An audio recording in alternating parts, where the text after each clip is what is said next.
What?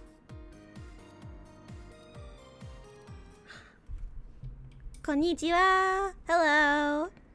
Hi, Dallas. Listen, I'm trying to test some stuff. It doesn't look like Stream Elements wants to give me my floaty emotes. Hang on. We'll test these. We're testing some stuff real quick. Don't mind me. Come on, do it. Give me the floaties. Give me the floaties. They're not doing the floaties! Why isn't the floaty floating? Why isn't it doing the thing?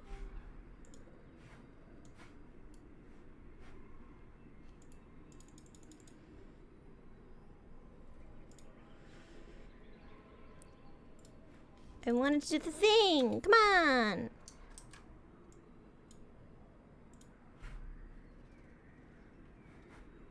Come on, it'd be so cool. Also, I have dis on this screen now. Oh, there it is! There it was! I saw it! I saw the laugh. I saw Noah lol. It was there. Noah lol was there. I just want to see if Noah works on the stream in Stream Elements now. I just want to see Noah show up. Come on, do it. Show up. Come on!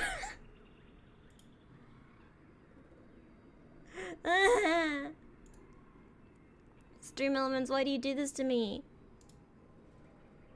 Why do you do this?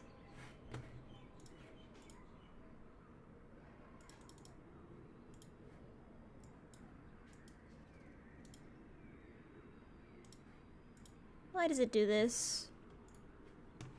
Do regular emotes work?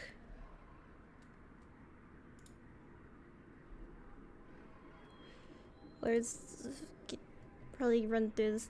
Get through this run tonight? Maybe.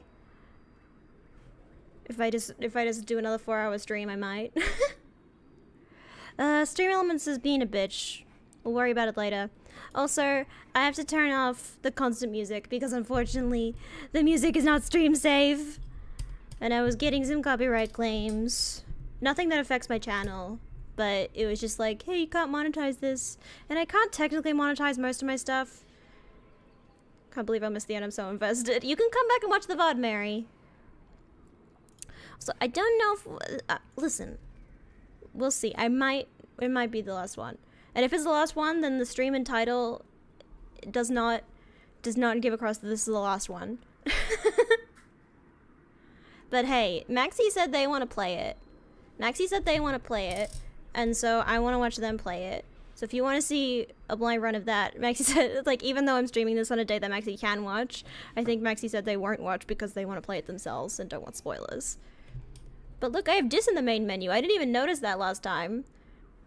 I noticed it when I went to the gallery so I could get this for the thumbnail, and I saw that dis is here. Also, look at how little I've done. This game is so much. Look how little there is. It's 100 friendship reward. I see. Okay. So we're gonna continue. We're gonna have constant music off. Sad times. Because yeah. YouTube doesn't like it. Okay, I have to rest. Okay, can we remember what happened last time? I mean, Dis and I are dating now, haha. I have a boyfriend now. No big deal. Is he over here? Hi. Okay. Oh, I can't do the stress thing? Oh. So I'll just keep trying to recruit to hunt animals, just says rolling his eyes. They think the only reason anyone would go frontiering is to kill everything already there and put up a flag, idiots. He strung his fingers over the hilt of his knife in his belt. I mean, yeah, I've killed animals out there, but it was only because I had to. Kill or be killed doesn't mean murder everything indiscriminately. You're right. Some time off. Okay, we need some rest. My usual rest spot is the park. Learned about the infinite power of time and space and on the verge of transcendence. Yes, that's what I've been up to. That is what's been happening. Oh, Tang has something to say. Hi, Tang. I love her. Tangent is about to duck back into engineering when you approach. She winces and shields her eyes from the sun. She looks at you miserably and you notice her right eye is glowing faintly.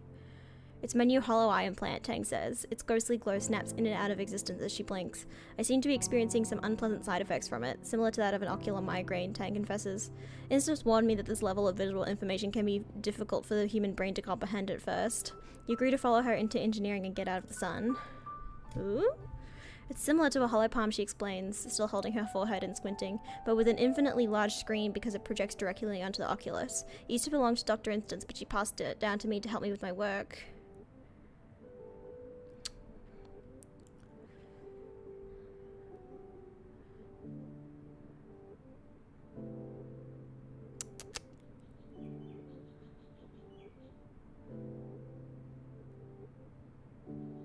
I mean, she said that there was some unpleasant, yeah, Instant said that it'd be difficult, so I'm sorry I'll get used to it soon. Tang sets her jaw and nods, determined. I know I will. It's only pain. It's more than an implant, Tang continues as you follow her to the medbay labs. Hollow eyes are on the very forefront of human augmentation. They represent our next steps towards ascending as a species. She touches the red scar where her hollow palm used to be. No more clunky screens, no privacy concerns, she says quietly. Elegant integrated design. It observes the motion of my hands and uses it to generate an AR interface for my entire field of vision. It's partly powered by my own metabolism, though the magnet's embedded in my skull. Through the magnet's embedded in my skull. It's beautiful. Oh my god, Tang. Nobody else is here. You hear the gentle hum of experiments running in the corner. This kind of technology is so far beyond what we're capable of reproducing in the colony, Tang sighs, rubbing her temple under the implant. Once they're gone, they're gone. Maybe Earth will send us a shipment of new ones someday, but I expect they've developed something more advanced since we left Earth. I suppose it's more likely that they've forgotten about us completely. Bring, bring! The quiet hum of the laboratory is shattered by an alarm. Tang jumps at the sudden noise and shuts her eyes tight. I have to get this, she mutters, gesturing to the air to silence the ringing. The simulation I'm running is time-sensitive, she explained. The specimens require minute changes to their environment every 2 hours. Temperature, humidity, light levels. She grimaces. If we had better augmentation, this wouldn't be a problem. I can do it. I can help with your mind cream.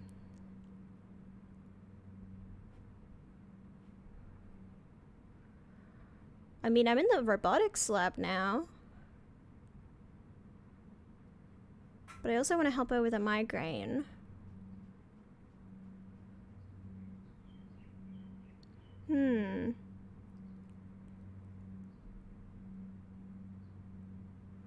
I'd like to help her with her migraine.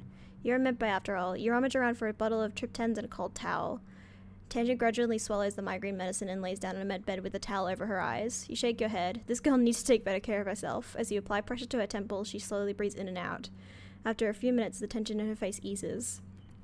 I feel less human now, thank you, she says with a small smile. She wobbles over to her experiment, where she uses the computer to set the environmental parameters for what seemed to be some sort of fungal growth comparison. When she's finished, Tang slumps down on the floor in a corner, where it's nice and dark. She folds her arms and lays her head on them. That should buy me 2 more hours. I'm not flirting with her, I have a boyfriend. Tang shifts over, wordlessly inviting you to sit down beside her. Her arm is cool to the touch as it runs against yours. Tang turns to you. Thanks for your assistance. It was nothing. Tang gives you a slight smile. I mean, I'm probably going to do a second run of this, and that one I'm probably definitely going to take Tang. I mean, come on. Tang gives you a slight smile, barely visible in the faint glow of her hollow eye. Then thanks for nothing, I suppose, she says. Hi, Meow. Hi, Will. Please don't tell Instance that my body is adjusting poorly to the hollow eye, she adds. It's only temporary. This stupid flesh prison is not allowed to draw the limits of my form. Wow. Tang is an icon. What am I? I'm 72 with Tang. Hee hee. Okay. Oh yes, get a quote. Duration will have many triggering subjects. Oh, god damn it! Okay, I need to relax. I like relaxing in geoponics. I get a bond with my hot buy, and then character-wise, that's where my parents are. Security Tiferet visits the garden sometimes, especially when your mama's around. You can hear their laughter ring through the garden sometimes, though they go quiet when you approach. When you're sneaky, you can overhear them reminisce about the old times, back when they used to serve together on Earth, before your mom chose your dad. Oh! Red still comes to your mom for advice, even though she doesn't like to talk about her time as a fighter. Oh. Oh. I'm keeping both of those.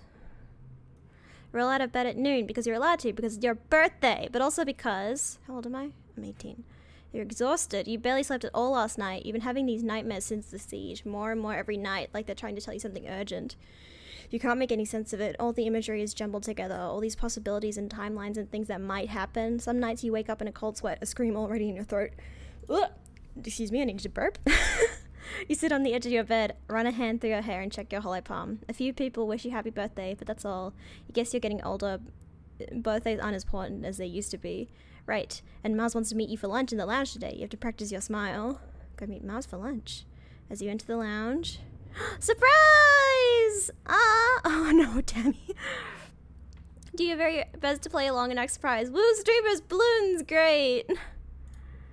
All your friends are standing around, wearing goofy hats and clapping. Nomia is holding a bunch of balloons larger than they are, and Rex is wearing a cute little waiter's outfit with a bow tie. God, Rex! Accept their hugs and birthday wishes, trying to hide your exhaustion and demurring with a few pointed, all this for me? You shouldn't have. No, really. Rex wanders around with a tray full of little snacks, offering them to everyone with a vampy accent and a silly airheaded giggle.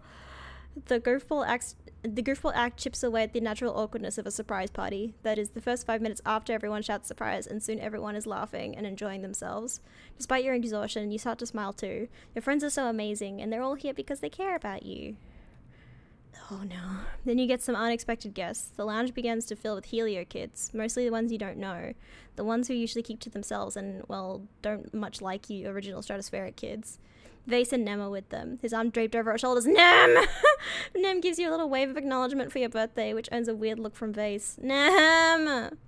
Hey, who invited you guys? Cal says, stepping forward with his hands clenched. This is a private party. It's a public lounge, Vase replies. We can sit wherever we want. Cal stomps right into the middle of the Helios. You guys just think that because you fell out of the sky, you're the wormhole's gift to Vatamna, he spits out. We don't need you. We never needed you. All you do is make things worse, like this party. You've rarely seen Cal so ready for a fight. He doesn't seem to care that the body language of the Helio kids has changed from cocky to dangerous. You're just a bunch of fascists, Cal continues. You and Lum. Oh. The lounge erupts, the chairs screeching across the floor as the Helios jump to their feet, yelling at Cal, calling the colony illegal and Cal a fugitive. They jostle him around, but Cal plants his feet and stands his ground. You hear a bottle breaking and see someone advancing on Cal. He's not backing down. Stop it! Your voice is drowned out by their argument, then someone throws a punch and it's all chaos from there. Despite Cal's bravado and brawny physique, he's no fighter. One of the Helio kids socks him in the stomach and he goes down like a felled gnarl tree. No!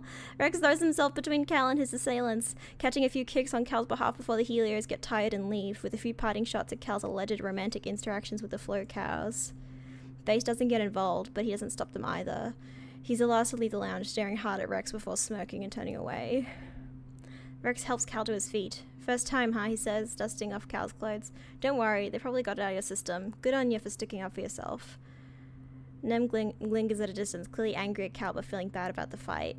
Nem, why are you angry at Cal? Nem! Nem! Well, Mars exclaims, clapping her hands. That was enough excitement, I think. Let's move on to the important part. Cake and presents! Under Mars's skillful party hosting hand, the mood shifts back to festive. You enjoy your presents and your cake, but the tensions boiling over like that is a bad omen for the rest of the year.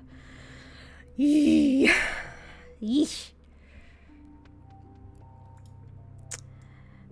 Okay, this year is all about preparing for the glow, at which I will try and do that thing again.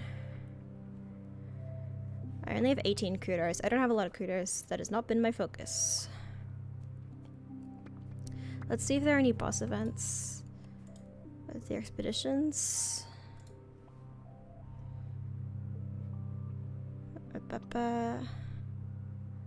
Once have respawned. Okay, no boss events. Okay. I think probably what I want to do is focus on... I need to be able to, like, handle. Toughness might be something good to focus on. Bravery is probably important as well. And both of those things are things that I can get at the garrisons. Which I don't really want to do. What is over here? Lookout duty. Perception animals. Combat 30 or greater. I will not be doing that.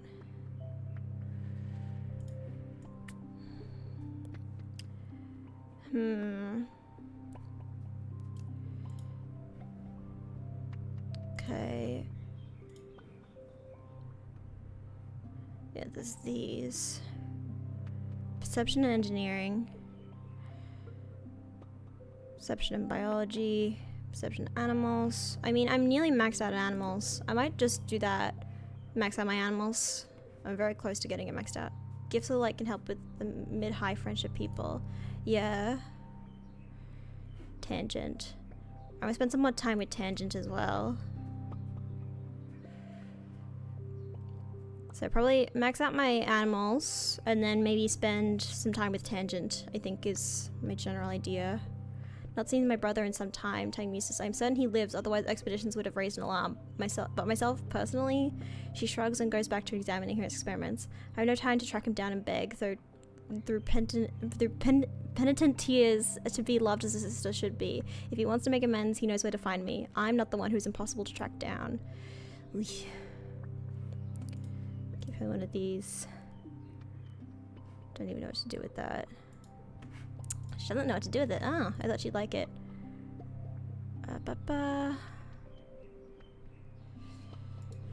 Okay, let's max out that animals. Also, my physical attacks, my physical skill increases go up extra as well. Tend to the animals. Animals and empathy. Toughness, biology. I get toughness from this too. Let's tend to the animals. The Trippets are a curious bunch. They really do look like overgrown rutabaga, weirdly woody but fleshy at the same time. The line between plant and animal is a little blurry in Vatumna, so it's no wonder everyone thought these guys were purely planted first.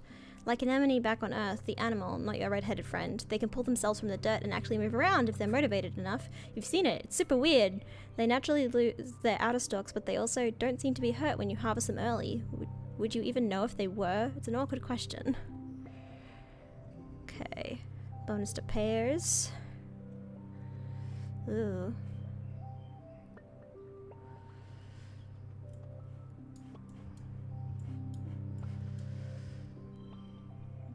There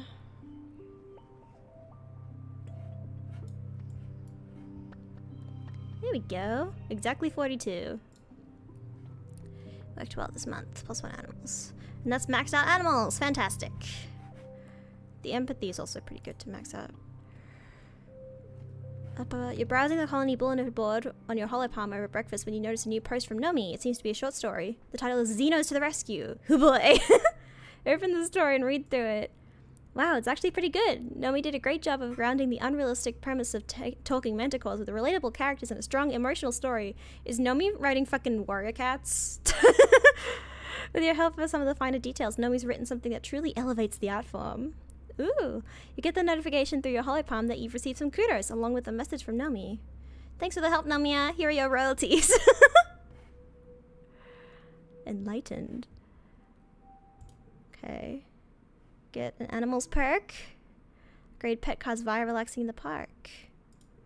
Level 3 pets, so I can have even a higher level up to it. Let's go up to it. Okay.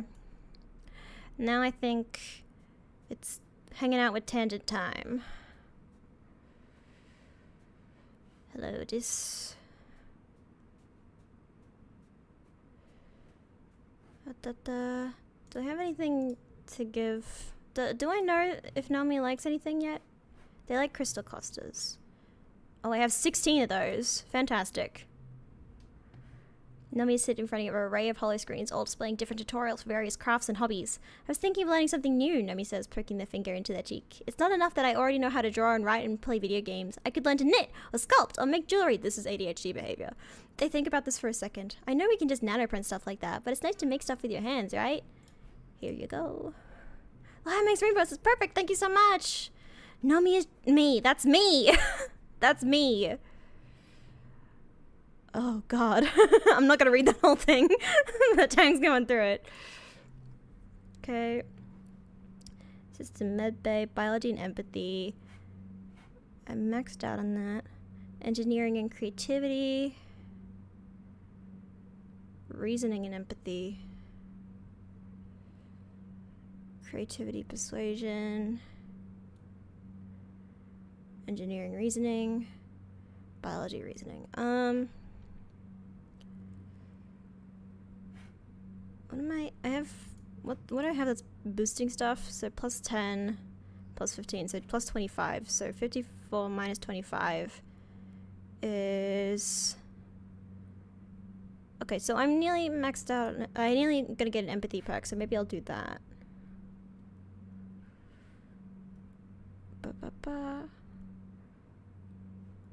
Yeah, let's just do medbay.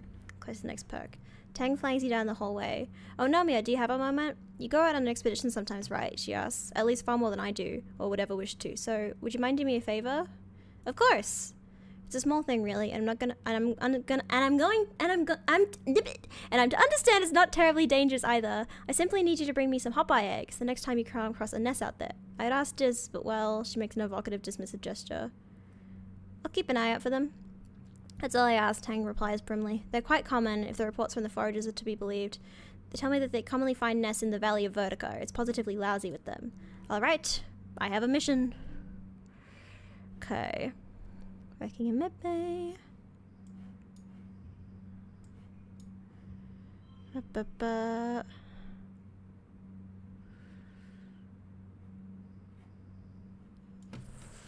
Four, 5, 6.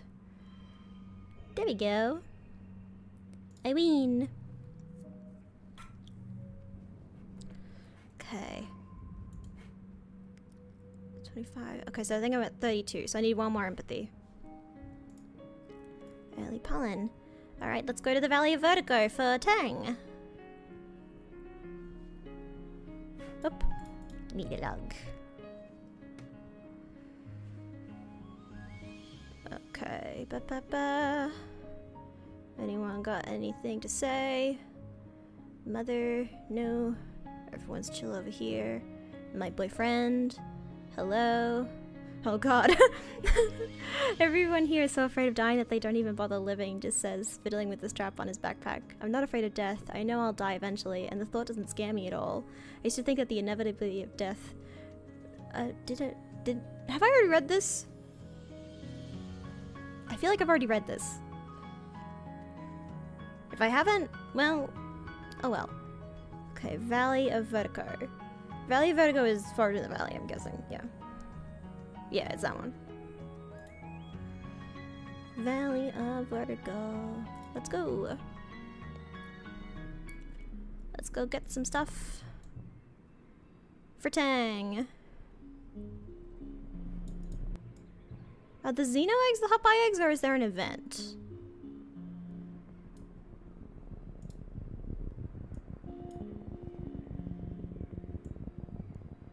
There are just a lot of events. Or is there like a hot-eye... Oh, Sim's here. Oh, there's an exclamation point. That's probably it. There we go. Sim's here. Hey, Sim. Enjoying a relatively... Ooh! I got an achievement! Friendliest friend. Get 5 relationships with 5 hearts. Fantastic. I'm at 5 hearts with Sim? Yes, I am. Enjoying a relatively uneventful second son of the taking readings for one of Utopia's geological surveys when... Your world shifts on a natural axis as Sim comes crashing seemingly out of thin air, grappling with a skyfish almost as big as he is. Look out, he calls to you, even though it's far too late for that. The ground rushes up to meet you, and it's all you can do to close your eyes and protect your head. To make matters worse, in the ensuing tussle, they completely crushed the delicate scanning equipment you just finished setting up. Utopia's gonna be so upset. Oh no. You survey the wreckage helplessly while Sim holds the skyfish at bay. The skyfish flops around pitifully, then springs back into the sky and flies away, trilling in distress. It didn't even look dangerous, really. Nomia, Sim croaks, and you turn your attention to him. Blood is pouring from a wound on his chest where one of the skyfish's spines must have pierced his otherwise perfect skin. It's the kind of thing that will definitely leave a scar, or worse. Holding the wound closed, Sim smiles sleeplessly. I guess my future sight isn't always 20/20. Holy shit, are you gonna be okay? He waves dismissively with the hand that's not holding his ding-dang chest together. Which is but a flesh wound, he says, and smiles. Did I say it right? It's from one of your Earth reviews. I quite liked it. Yeah, he coughs. He and I are similarly difficult to kill completely. He grins. You think it's just a coincidence that I'm always there at exactly the right time to save you? And at night, when I'm asleep, he corrects himself, I sometimes see visions of things that are going to happen, or at least things that could happen. My dreams aren't always true. God damn it, this game wants me to flirt with Sim!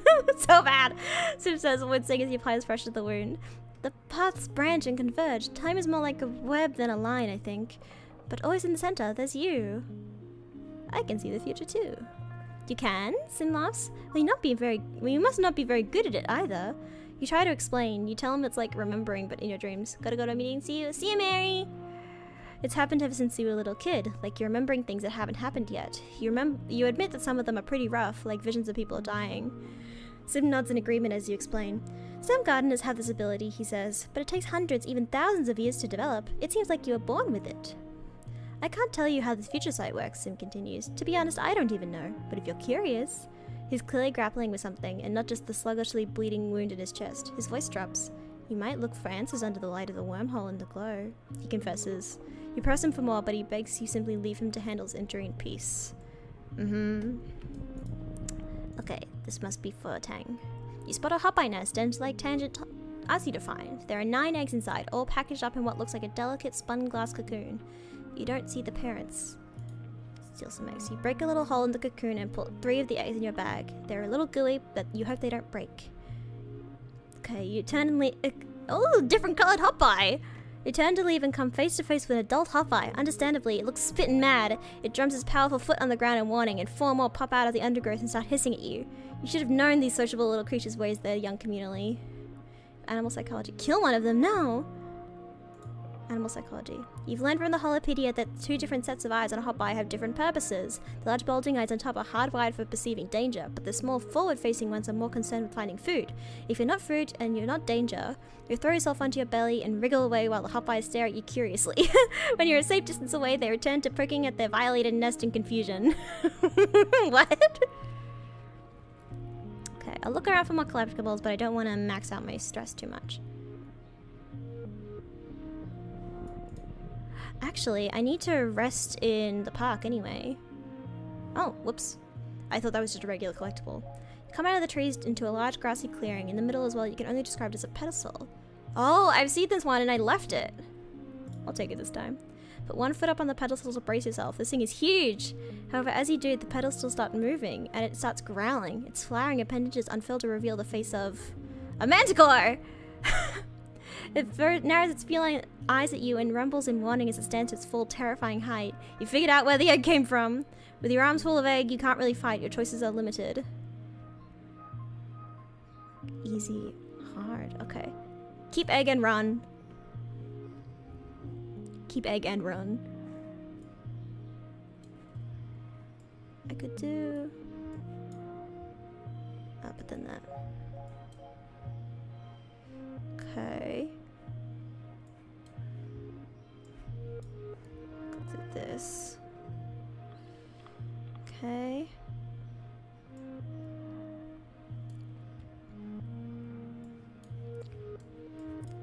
Seven. There we go. Then I can get super goal probably. Oh no, I need to sneeze.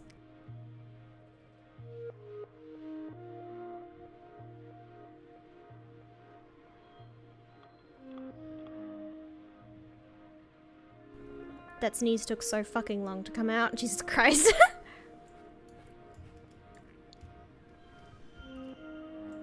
It's already a super... Go, ba ba ba.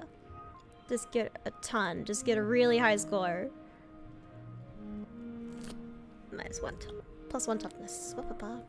You stumble blindly through the clearing towards the relative safety of the trees, the cumbersome egg blocking your view of your own feet. You fall a few times, just barely managing to scramble out from under the claws of the manticore. You eventually find a member of the expedition's protection squad who fires a warning shot with her plas rifle over the manticore's head. It roars in defiance and slinks into the trees. Okay. See no egg. The egg's pretty addled from all of the running and falling. It was if it was going to hatch before, it certainly won't now. You get a ship ton of kudos for it, and super tasty. Fantastic. Yeah, I think I might max out the stress so then I can hang out in the garden. And possibly up my friendship with my hop-by. Okay. Another egg. Ooh! Exclamation point. Come across a terrible scene. Manticore has cornered a little hopeye and is playing with it, batting it around and catching it over and over again. The hopeye is screeching in terror. It's a horrible thing to watch. I have maxed out animals. I can do it. Okay. 2 cards of gems.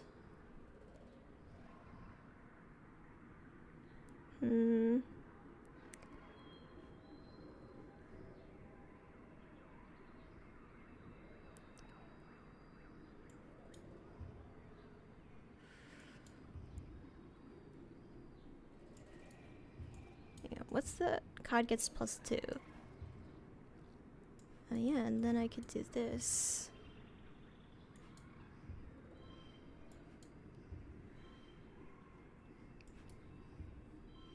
And get a pair as well. There we go. Get a 10 there. I could do this. And then they're both 10. Hua hua!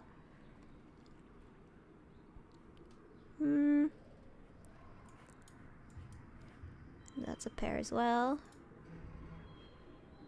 I just got 5. I can do it just fine.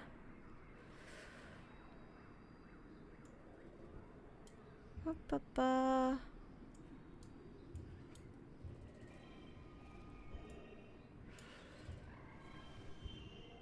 can really get this going.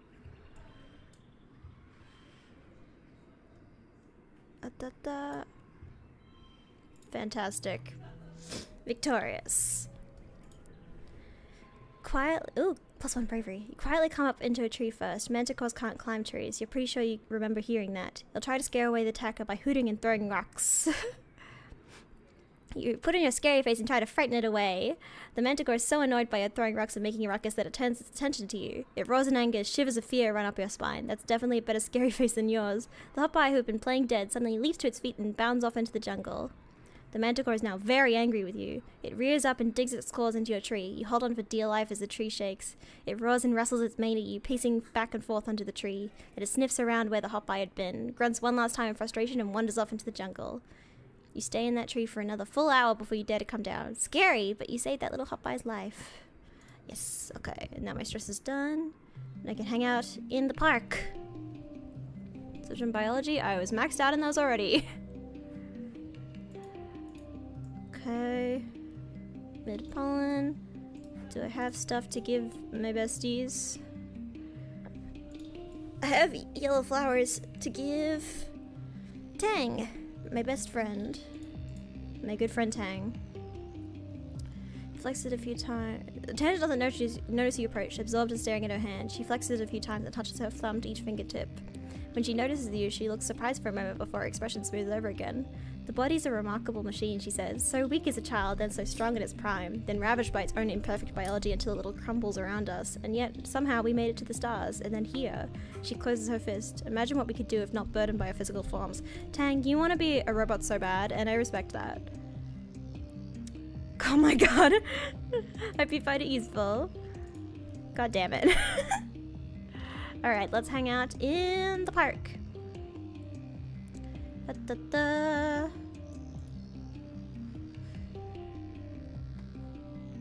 relax in the park. Playing with Hop to It in the park when you hear a rustle from a nearby bush. Curious, you look underneath. It's the hopeye you met before! Hop to It lets out a happy trill of recognition. The other hopeye trills as well, and explodes out from under the bush to bounce happily around Hop to It. They titter excitedly at each other, and you hear something else is making noise. You look under the bush and see, oh stars, 5 baby hopeyes! Pink and hairless, curled up together in the shade. The strange adult hopeye stops what it's doing and bounds over to you, warning you with a rattly hiss. Don't worry, hopeye, I've got you. Okay, first collectible uses through free.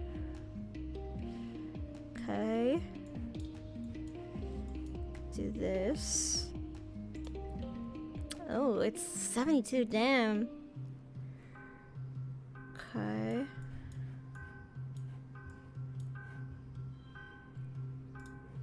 41, okay.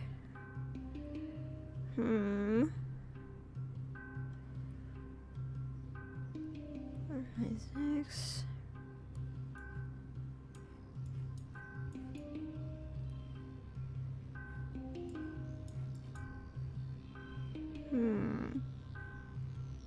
Oh, that got. Oh, right.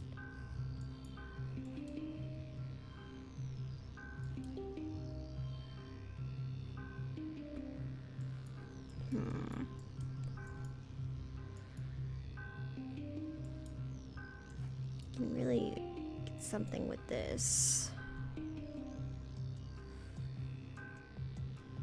Or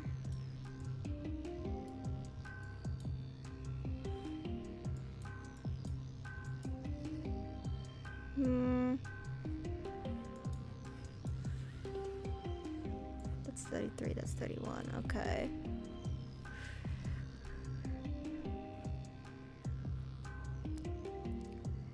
Maybe try...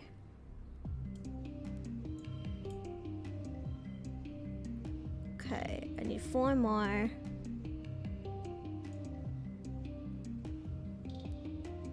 Try this.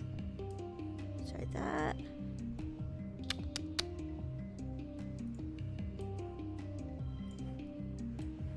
There we go. It took a little while, but we got there.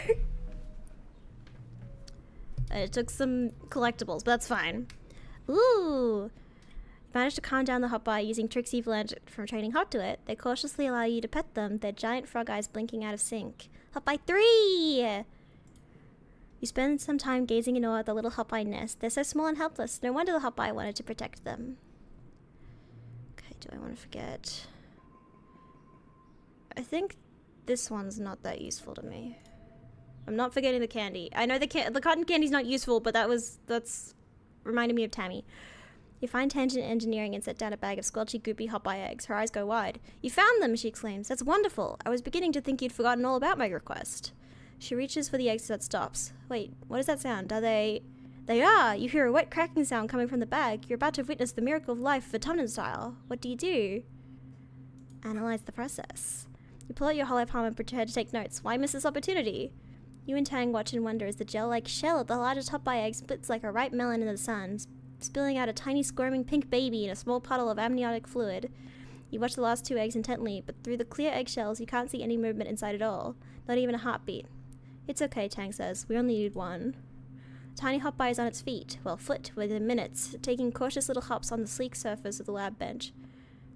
Magnificent, Tangent says, keeping the palm-sized hot-buy from falling off the table. I expected them to be helpless at birth like kittens or birds, not already moving around like an ungulate. Incredible, I can't wait to study it. I'm a little worried what Tang's gonna do with it, but it's yours. Help Tangent. This helped Tangent thing is so ominous. Perfect, Tang says. Let me get a specimen container for it. She leaves you with the tiny clumsy thing, which chirps and blinks up at you unevenly with its 4 eyes. Well, whatever Tang and Dr. Instant are going to do with it, it's probably for the greater good of the colony. I still don't trust this helped Tangent thing. What's this helped Tangent thing? What is this? Okay, what do we do next? Hi, babe. Okay. Any boss events? It's a respawn. 2 collectibles remaining, that's fine. Hi, Hop to It. I love Hop to It. That's my son. I need some more kudos, I think, for more items. And I want to build friendship with Tang and Nomi, so probably over here. Check engineering for empathy. Alright, yes, I'm like 1 away from my empathy going up. I might actually tutor children, because that gives me reasoning, and I only need 1 more empathy. Let's tutor children.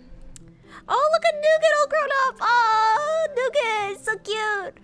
Today you're tutoring Nougat and a couple of younger kids in ancient Earth geography. They're learning the names of the countries by pointing to them on maps and saying a few facts about them. It seems kind of pointless to memorize places that these kids will never see, but it's not like you can teach them much about Vtuber geography yet. You're still discovering it. Billions of people, Nougat says, skeptically squinting at a hollow projection of Earth.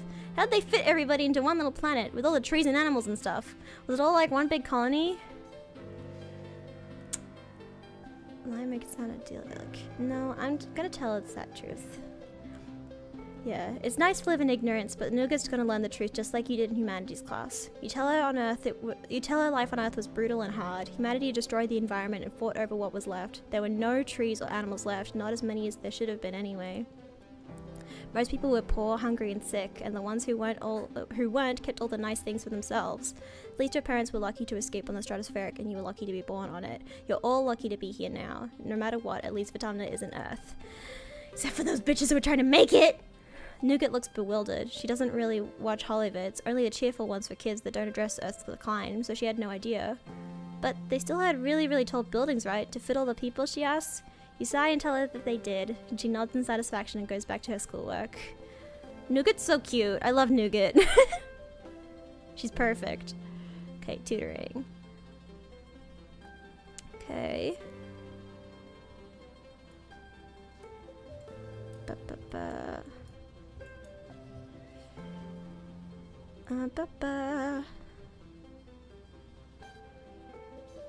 Name is value +2.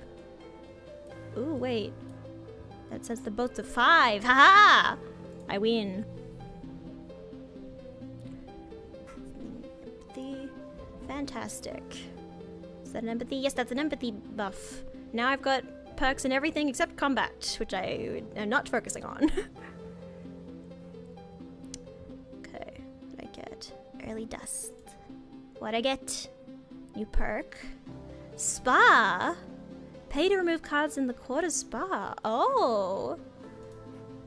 So I can, like, actively remove some of these useless cards. Like giggling. I don't have that many kudos yet, though. What do I have?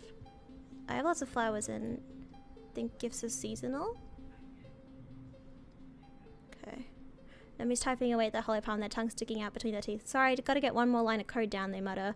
After a few seconds, they close the hollow palm and give you a tight smile. Who knew I have to learn to code to write a hollow novel, right? No matter how done I think it is, there's always something else I can tweak. Give you a crystal cluster. There you go. And give... Can I give Tang another gift? I give Tang another gift. Okay. Hope you find it useful. What does Tang want for the next, reasoning 80? Reasoning. Yeah, I'm not very reasonable. How's everyone else? Hi, Rex. How's Mars? Mars is doing great. My parents over here. This is over here, another flower. Okay. Yeah, I probably want... Yeah, I want to spend more time in engineering so I can bond with Tangent. Do this all helped Tangent business, whatever that means. Tutor children. Tutor children actually... Does that give me the most reasoning? That actually does. And it gives me an empathy too. Organizing, minus, what's it, what I have, plus 15 doll skills, so organizing, 55. If I could get organizing up, that'd be nice. Organizing, I think, is, the supply depot, though. Oh, it's Vitamnalia, too. Oh, if it's Vitamnalia, then... Hi, Tony. Yeah, Sim's a little alien guy. It's Vitamnalia, so I'm about to lose a bunch of stress. It might actually be worth going exploring. Because I'm about to lose a bunch of stress.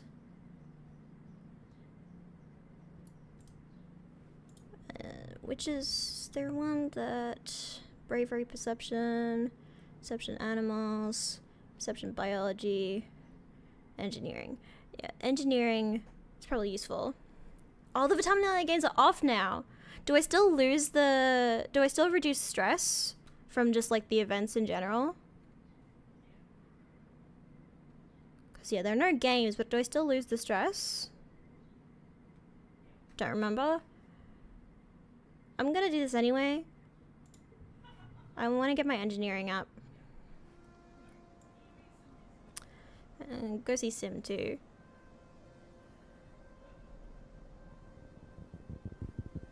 Get some items, see Sim. You know how it is. Okay. Boop-a-dee-ba-dee. Up to it. What's up to it doing? Up to it's always doing silly little things. What is this strange device? It's a battery of some sorts, as we have learned. Hi, up to it. How'd you get over there? Flowers. Is Sim over here? Oh, it's a crystal. Hi, Sim. I think you see Sim running through the trees up ahead, near the edge of a cliff. You call out to him, but your voice is drowned out by a screeching roar that shakes the forest. A manticore! You're feeling a remarkable sense of self-preservation today, so you holster your scanner and follow the noise through the trees. To find Sim fending off not one but 3 manticores at the edge of a cliff, his back to the fatal drop behind. He's bleeding profusely from his hairline as his left arm hangs useless at his side. He doesn't even register your presence as he tries to calm the beast with soothing sounds. One of the manticores knocks Sim off his feet, and your heart lurches as a spray of stones clatter down the cliff. The beasts haven't completely at their mercy! The lead manticore's delicate feet pin Sim tatters clothing to the ground, spittle drilling from his misshapen jaws, and you watch Sim's expression twist with an emotion you've never seen him before. Fear. I don't have very good combat, but let's try! Ooh boy. Okay. Da-da-da. Crop becomes a 4.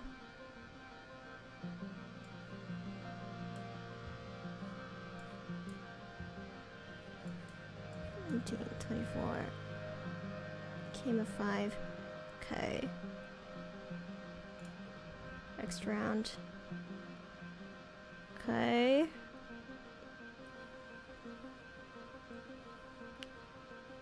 Da-da-da.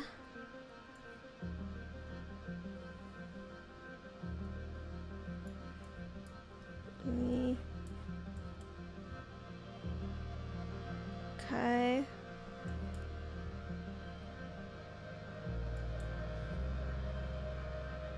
Does that do anything?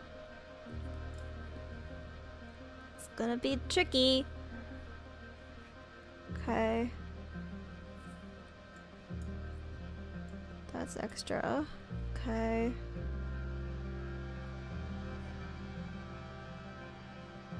Wild, okay.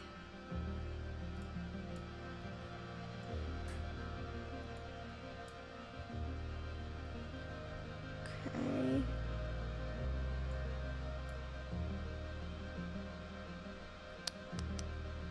$65 stress.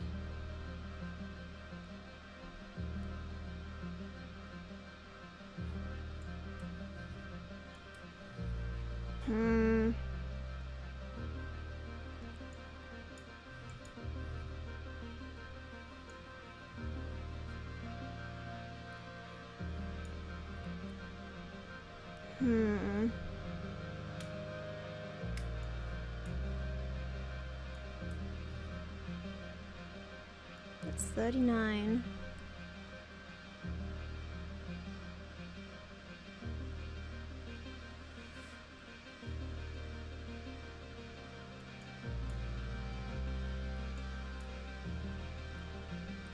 That's 42. I can push through the rest. I'll push through the rest. Okay. Somehow, using all of your strength and then more, you defeat the lead manticore. The 2 smaller ones scatter, hissing their displeasure and biting at each other. With their death of the alpha, negotiating the new pack dynamic should distract them for a while. You okay? Sim waves you off with the arm that doesn't hang limp at his side. I am fine, he gasps. I feel pain, but it does not control my behavior as much as it seems to in humans. You and Sim both collapse into the dirt. They want me to flirt with him so bad! Breathing hard. Your head is spinning with adrenaline and a little bit of blood loss, to be honest. As you look over your Sim, he looks similarly stunned. That was impressive, Nomia, he says. I had no idea you were such an adept warrior. It's thrilling, actually. His gaze drops to your mouth and back to your eyes. Wow! So glad that's over. You're both startled by the crashing sound from the trees. One of the 2 remaining manticores breaks through the tree line and roars at you, blood and spittle spraying from its ravenous jaws. There is no sign of the other, clearly lesser manticore. Run! Sim Cars pulling you both to your feet. He gives you a push and you start running parallel to the cliff, trying to get some distance before it's safe to duck back into the trees. You don't hear Sim behind you. You whirl around just in time to see Sim clash with the manticore, grappling with its huge front claws as it pushes him closer to the edge of the cliff with dancer-like strength. Go! Sim yells, rock Sada down the cliff by his feet. Please, Nomia, just go! You don't even have a chance to be a hero. The manticore takes Sim's neck in his jaws and he screams in pain. What? What? Sim locks eyes with you once more as time slows to a crawl, then speeds up as he grabs hold of the manticore and launches himself backwards off the cliff. What? They're gone before you can scream. You rush to the edge, too late to even catch his trailing tattered coat. It's a long way down and the wind buffets your face viciously. You try to blink away the image of their bodies falling through the air. Now see it into your memory. What? You turn away from the smudges at the bottom of the cliff, but you still see it. You sit down stunned and stay that way for a long time. How can he be gone just like that, dead? Back for like 20 minutes? Mary, you're back at a bad time!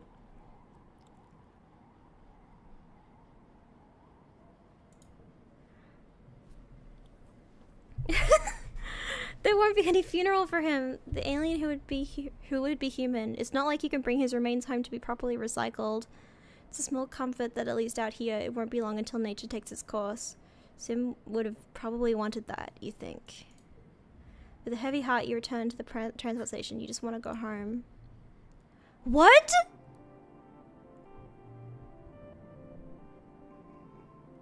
Huh?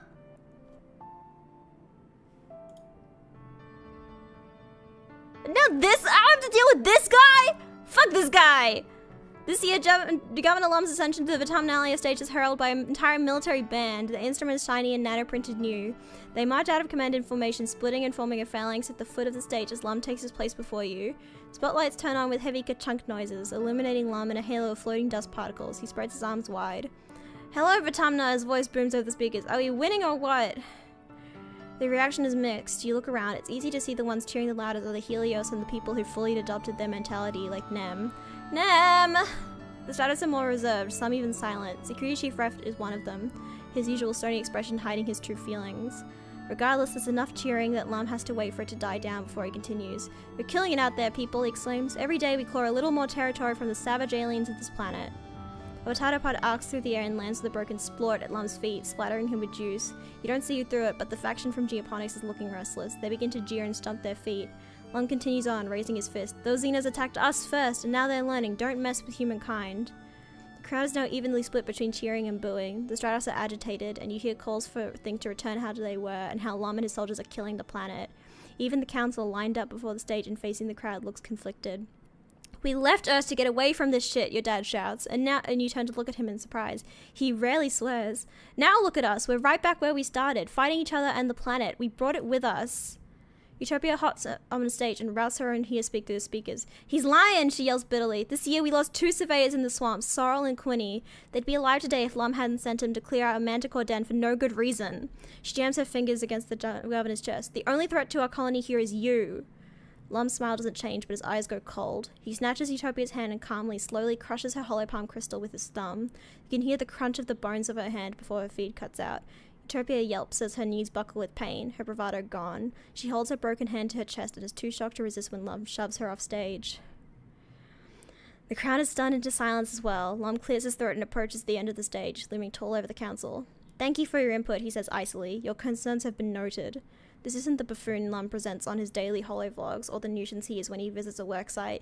You see something in his eyes you've only caught glimmers of before. Hatred. You Stratos are lucky we didn't crush you under our boots and take your colony by force, he sneers. Before we got here, this colony was doomed. You're only alive because I was merciful. Just a bunch of burned out hippie fugitives.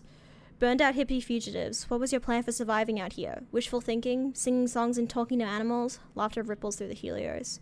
You, he gestures to the council, then jerks his thumb at his chest, need us. Not the other way around. I'm done pretending I need to listen to your opinions. If you want to live, you'll do what I say. He stares at Dr. Instance, who glares at him with her hate in her eyes as she tends to Utopia's hand. Maybe it's time to clean house, he threatens. We need team players here, one who share one vision for the future of Vtuber. After a few tense moments, Zeke clears their throat. Sir, shall I continue with the traditional formalities now? Lum scowls down at Seek, then throws his hands in the air. Whatever, do it. If it makes you feel better, you're all cowards. He turns and stalks off the stage, his marching band scrambling to follow him with his exit song. As promised, there are no contests this year, but there are plenty of food of alcohol. As the sun begins to set, the Helios, including Vase and Nem, head straight for it and ready to party in the night. The other team seem a little less at ease. Disc, quite predictably, has already left. How with Stratos. No, I totally get it, Rex says to Cal as you approach. They didn't used to be this mean. Sure, we all joked about how, like, we'd find you guys rubbing sticks together in the dirt after your nanotech broke down, but it wasn't like this. He jerks his thumbs towards Vase and his group of friends who've wrangled themselves a live triplet and are skewering it to roast over a bonfire.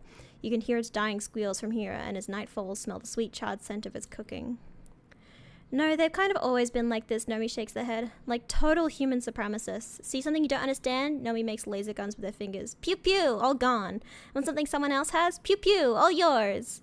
They lean back on their hands and look up at the night sky. In dust, the wormhole looks so peaceful and far away. I used to think me and Rex were like changelings, like aliens beamed in and replaced two human babies with weirdos. I don't think you're weird, Cal says, eyes wide. I think it's really great that you two don't act like Helios. We are Helios, though, Rex replies, and Nomi nods. And some people dancing around that bonfire are Stratos. It's not about how you were raised. It's about the choices you make, Nomi finishes. No one is just a good person or a bad person. Only bad people think they always make the right choices. The dancing and feasting continues well into the night while you pass the time with your friends in the peaceful faction. Knowing that the whole colony isn't being soldiers and fighting Lum's war on nature makes you feel less alone, but you can't stop thinking about Governor's eyes as he crushed Utopia's hand today. So long as he's in charge, does it matter what anyone else wants? The week after Vitamnalia is one of the hottest since you landed. You're supposed to take time off for a much-needed break, but it's just so humid and awful that tempers are short. Shortly after the festival, you start seeing graffiti cropping up everywhere. Seems that a lively, if not particularly civil, conversation between the two factions is being held on the flat surfaces of the colony. Lum announces a zero-tolerance policy for political graffiti, but you notice that not every tag is being removed, just the ones against the war, of course. The atmosphere of the colony is oppressive, as thick as the choking dust heat itself. Everywhere you try to relax, people just want to talk about the war. To make matters worse, the sweltering nights are making your nightmares intense again. You return to work feeling more stressed than before. God damn it! I'm glad I didn't max out my stress at least. Sim is what? Just doesn't believe when you tell him. But I just saw him. You're lying. He can't be dead. He refuses to listen and just keep repeating that you must be wrong.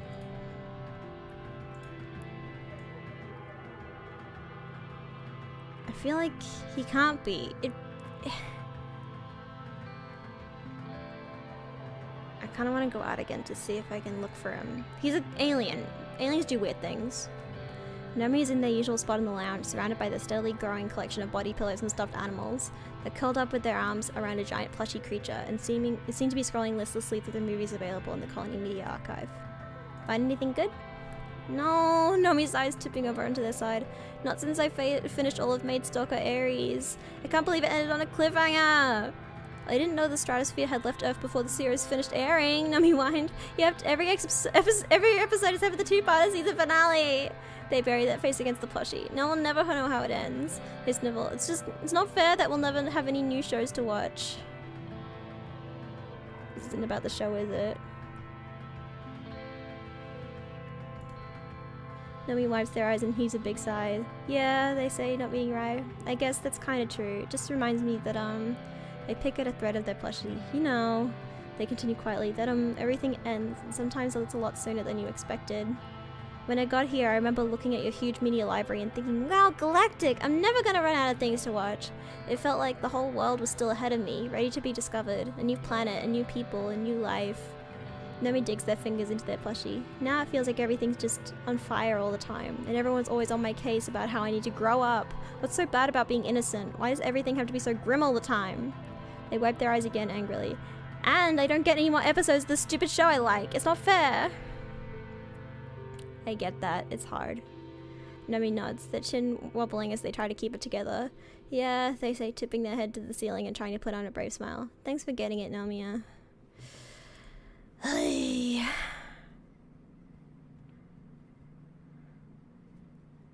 want to go out and look. I kind of don't believe that Sim's dead. I can't.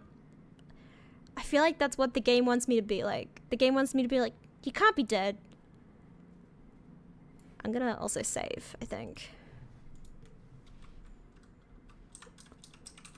Looking for Sim.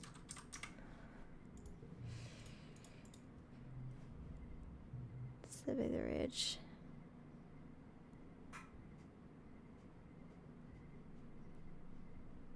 So nearby.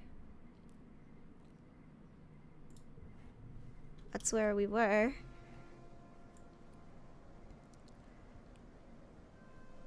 If he's not in his usual spot, I'm gonna be mad.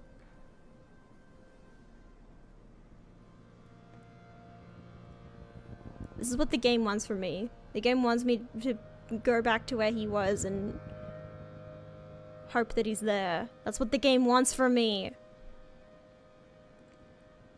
It's psychologically messing with me.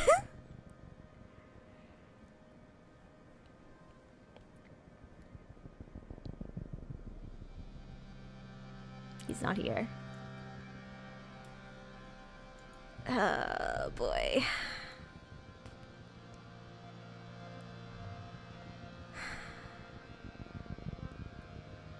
That's not great.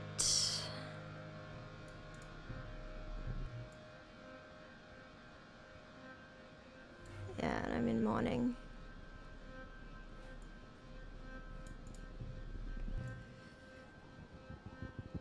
Oof.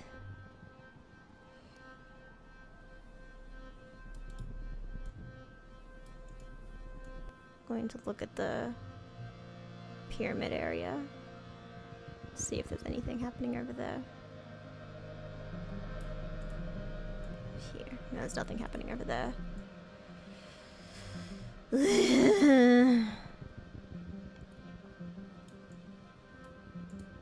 Let's do some events, I guess.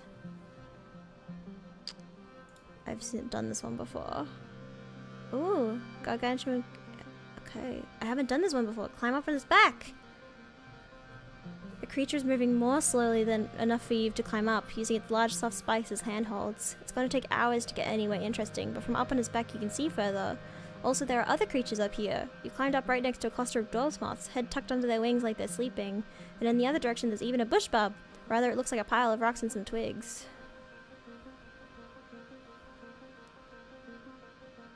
I'll wait and see where it's going. Centimeter by centimeter, the Goliath makes its way into the chasm. You feel the air grow thicker and less hospitable until the sheer density of the heat and the drought make you genuinely concerned for your safety. You climb up the creature's back segment by segment until you're back on top of the ridge, then drop down on the other side. Ooh, scary!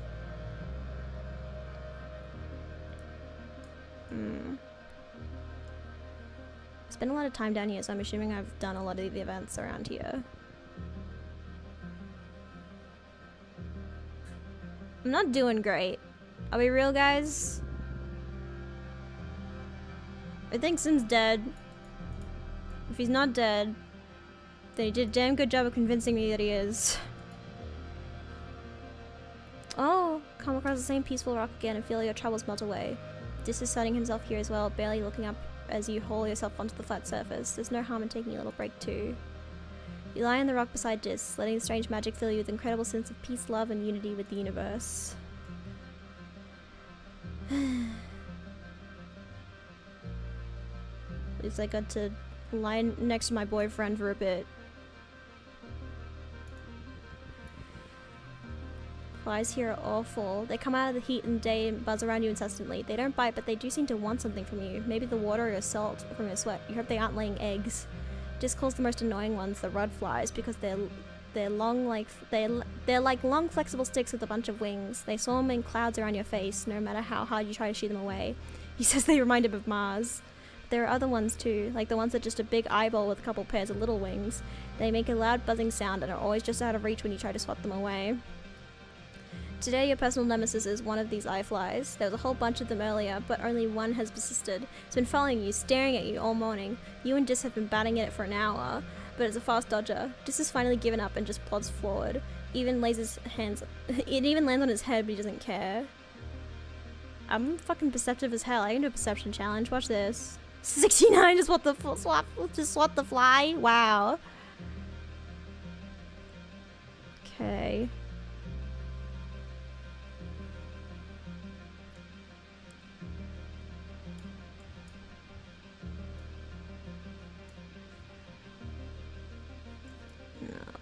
Ba-ba.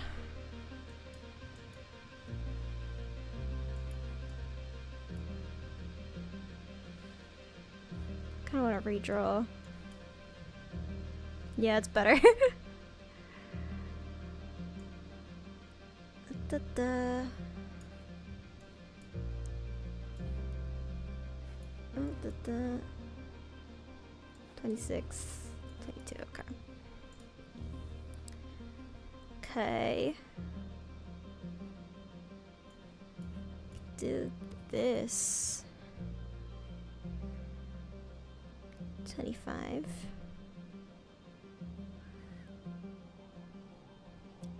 Okay.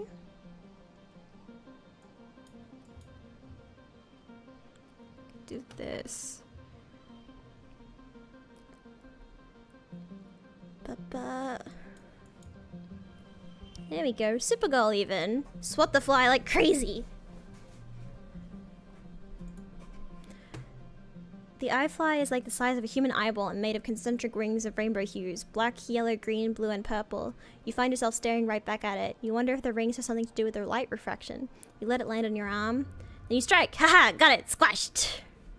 10 minutes later, there is now a new fly following you. God damn it. Oh, I don't have my hotfire equipped, so I'm losing the... I'm not... My stress is struggling. Honestly, I think I'll unequip this and equip my hotfire, because I like the less stress. It's nice to have the less stress.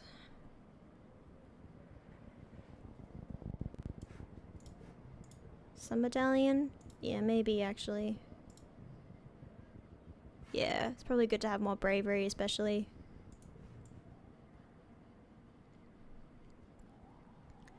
I think I've done that event. I'm gonna go up here. I don't go up here very often. What's this event? Trudging along when suddenly you're buffeted by a hot wind. No, like a very hot wind. Lethally hot. The ridge is already baking, but all of a sudden it feels like you're trapped in a nuclear reactor. Your skin dries out and your lips begin to crack. Your eyeballs feel like sandpaper. I'm so fucking perceptive. You take careful readings from a distance, triangulate them, and discover the source of a wind. A red sports ball-sized crystal emanator hidden in a small crevice. When you smash it, it doesn't shatter like a crystal. It almost looks like it could have been organic. Was it some kind of defensive barrier? Yet another weird mystery of these ridges.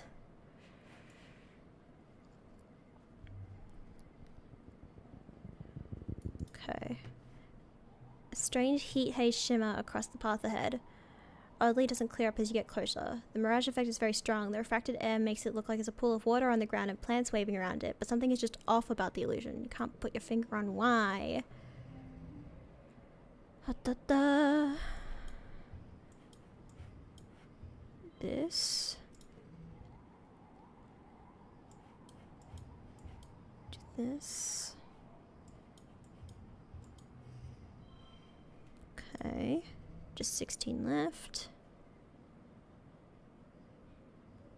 Okay.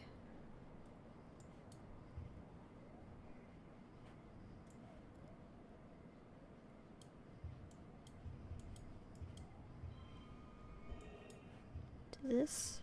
Super goal. There we go. Perception.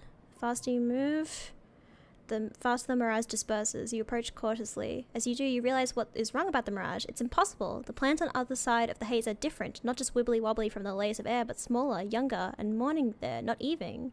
This feels familiar. Then you see them. It's you!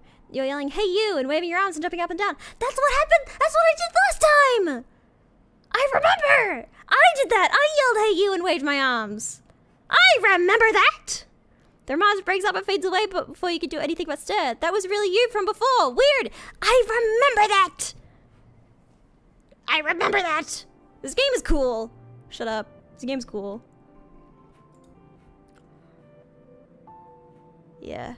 I feel like I kind of want to focus on engineering a bunch. I need to rest though. Oh, I have a...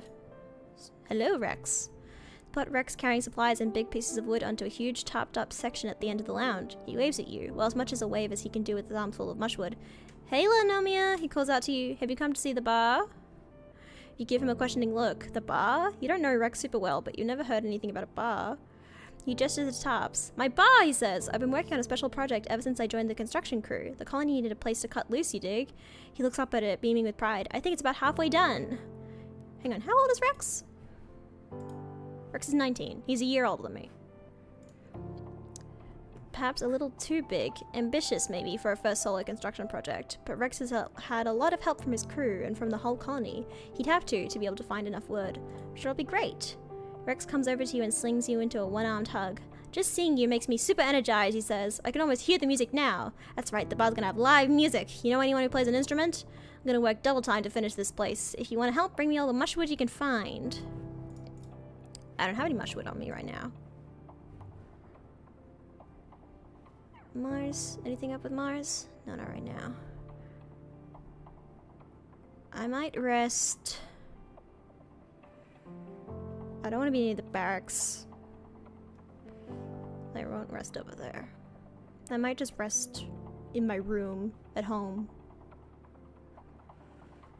I maxed out my relationship with my hop-by, I think.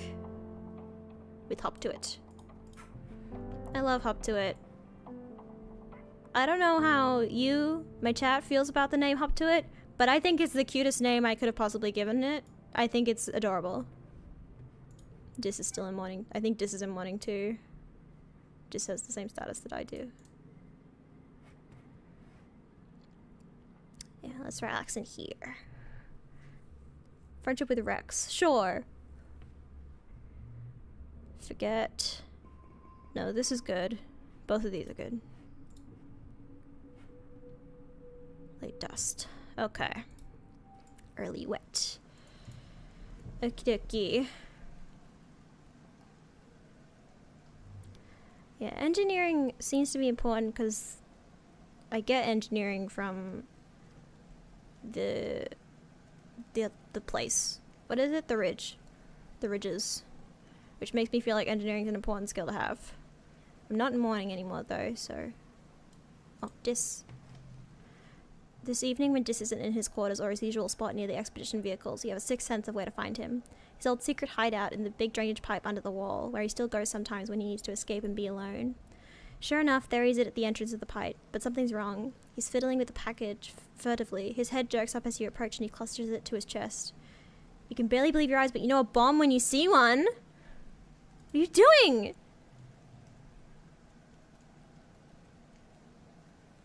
Just stares at you for a few moments, weighing the truth. I'm leaving, he says eventually. Knocked loose, it made me a deal. Sabotage the colony during the next attack and they'll let me become a gardener. Don't get in my way, Nomia just says. I don't want to have to hurt you.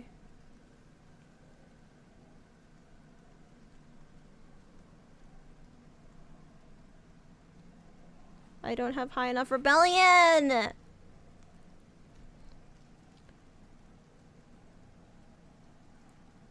Plus, I don't want to leave my parents.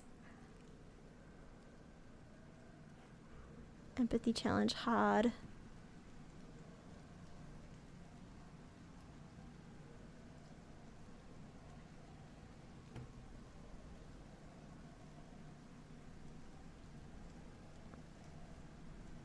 I don't want him to sabotage the colony either because he'll hurt people that I care about. So I won't let you do this.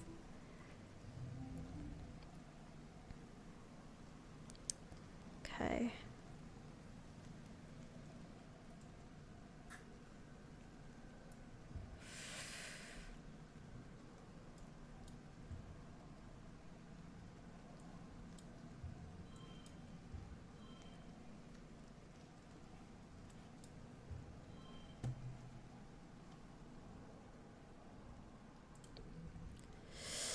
Gotta go again. Good luck. Thanks, Mary.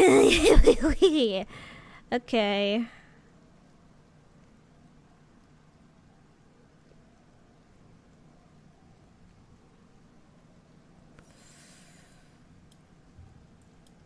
Hang on.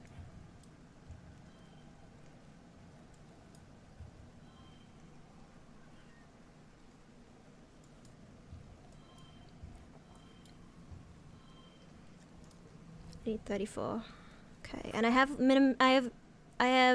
minimum stress. I have no stress, so I should be able. I can push through if I need to.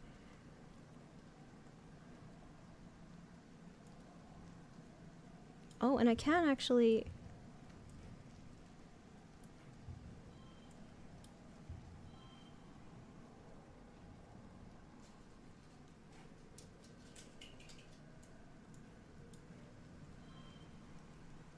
Cause yeah, that becomes...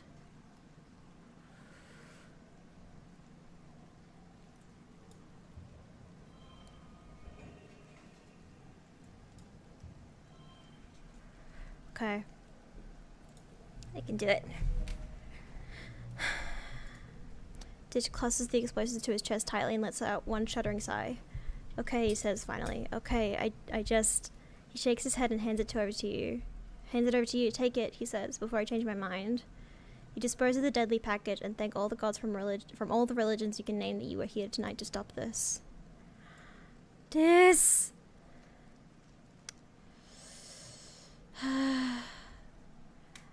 I just didn't want... the main thing that stops me from, like, running away with this is that I care about the people here. Like, I can't, like, this game makes you fucking roleplay so hard, dude. It's like, no, I have my parents here, and I had to care about Tangent and Nomi and Mars, and I care about all of them. So it's like, I don't want to destroy the colony. The colony's a lost cause, because I care about these people. This game fucking gets in your head, dude. Also, I'm so clear-minded. I'm so normal.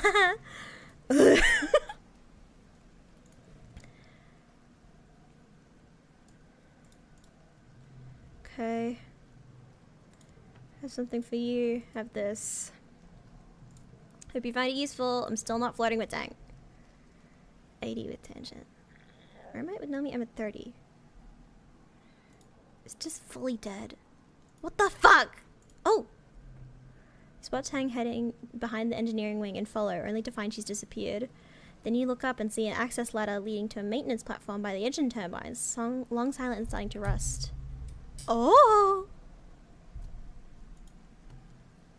You climb up to the platform and Tang's there, lying on her back and staring at the sky. A hatch beside her leads back into engineering. That must be how she knows about this place.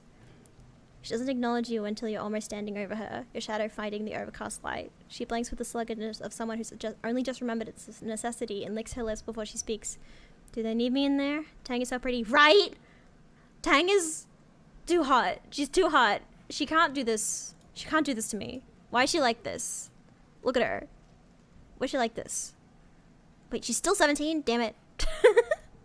I'm 18, it's fine. Shake your head and Tang doesn't sigh. It's like, not like her character model changes when she turns 18. She's the same. When she's 18, she'll look exactly the same and we can still think she's hot. Can we think the same PNG is not hot and is hot once a numerical amount of time has passed? Is that how this works? Also, I'm gonna hide Fugi, the coffee alerts. I forgot about that until just now. I wish Tang was real. We all wish Tang was real. We all wish this.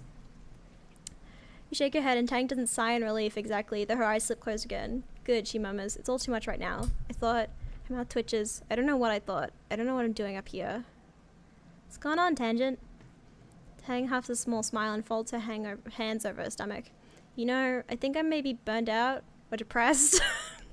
No shit! You've only been working non-stop since we got here. It's been, what, 8 years? In Earth movies, depressed teenagers would sneak out onto the rooftop, she says.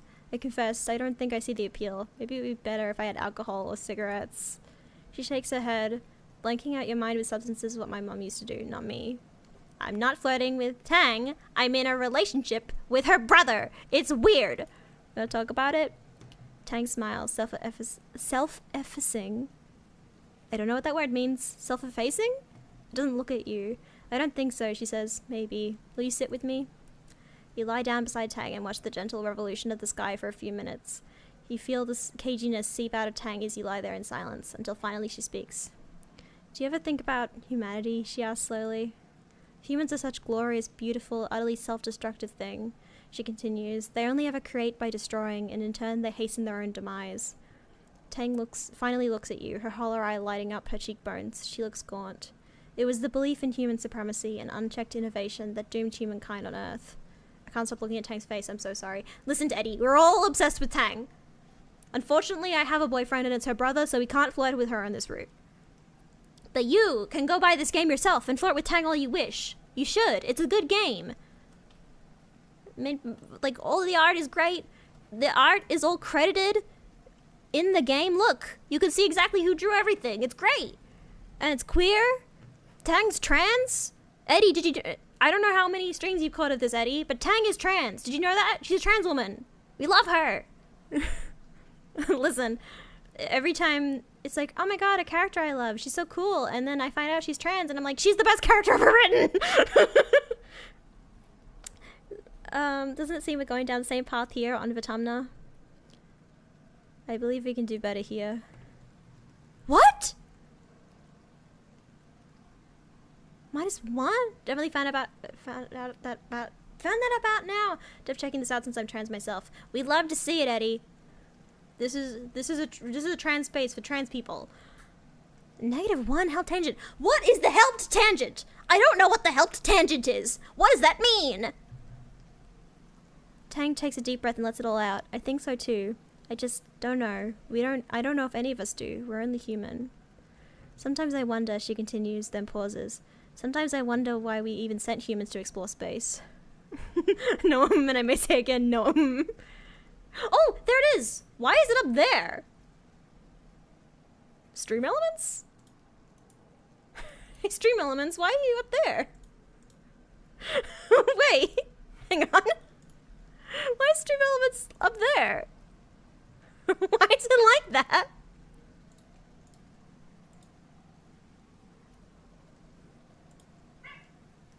Why is it like that? Lucy, this is not the time.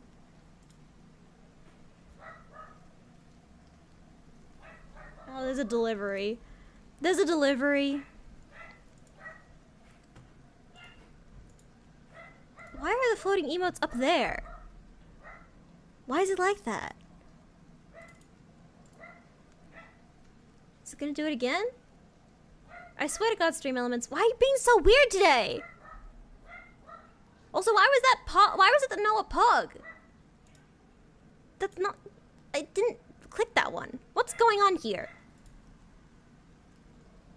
Why is stream elements being so weird? I'll have to fix this later. I'm gonna turn off the floating emotes for now because it's being weird. Lucy, I swear to God, she's going insane.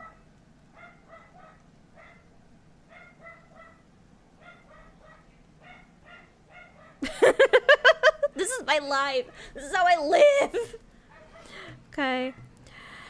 Sometimes I wonder, she continues, the pauses. Sometimes I wonder why we even sent humans to explore space. Given our track record, you would think perhaps an artificial intelligence would have been wiser. No ego to get in the way. No questions about ethics or morality.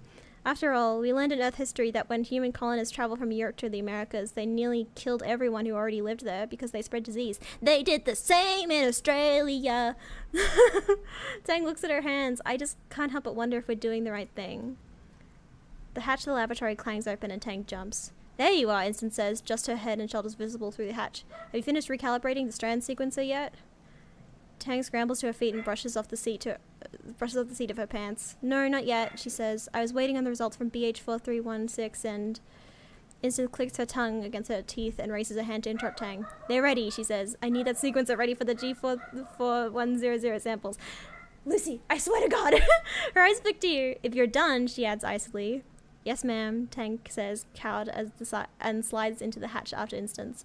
As her head disappears past the roofline, you catch a fleeting hint of an expression on her face you can't name.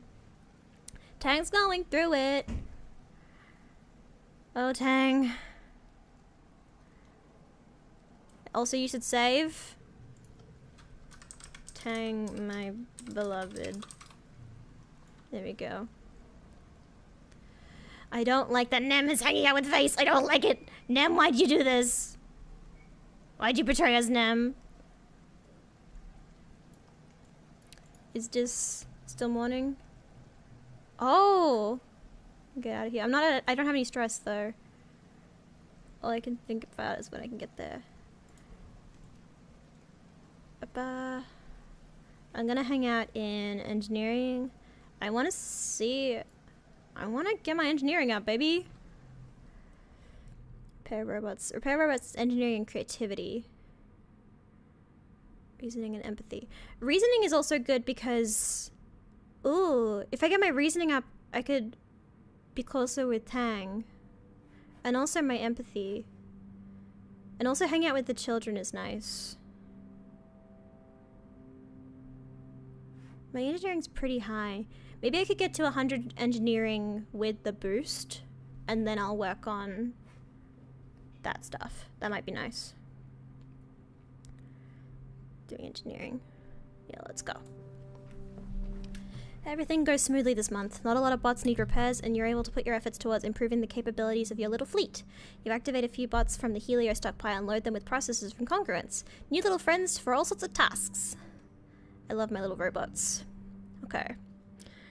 36. Okay. Ooh, if we do this...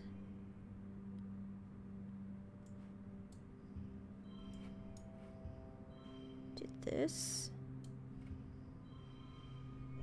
Love to see it. 41. Plus 1 engineering. Okay, that's 100 engineering with the boost, so I don't get the perk, but I am at 100 engineering, which is good.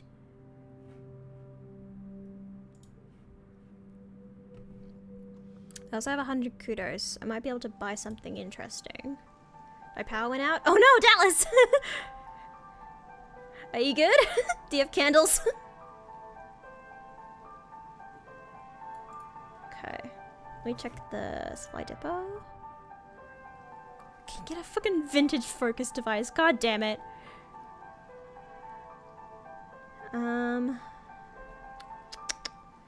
Plus 10 reasoning. Plus 2 to all mental flushes. Also, I need to pee. I'm gonna go pee. Everyone, I'll BRB. Dallas, you go handle your power situation while I'm gone. Alright, BRB.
Maxie! Are you here? It's really, don't forget to subscribe to Nomia Vixie. Thank you, Maxie.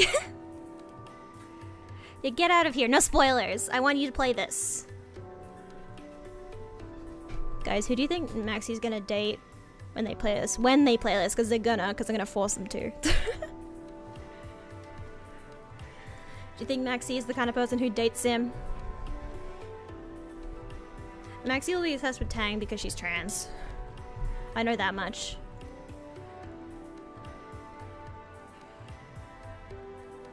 Oh, Maxie would like Cal. Cal is pretty kitty coded.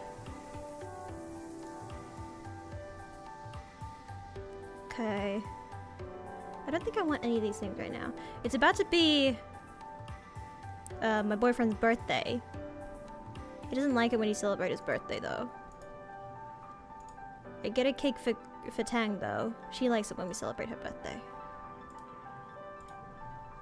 Tang being trans makes her more pretty. Yeah, that's the thing. Being trans makes you hot. That's how it works. Oh, this gives you more reasoning. Which is what we want for Tang.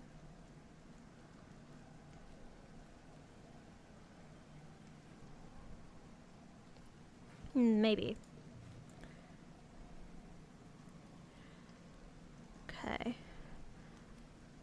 I I also want to keep my stress to a minimum for the glow. Don't want to use too much stress.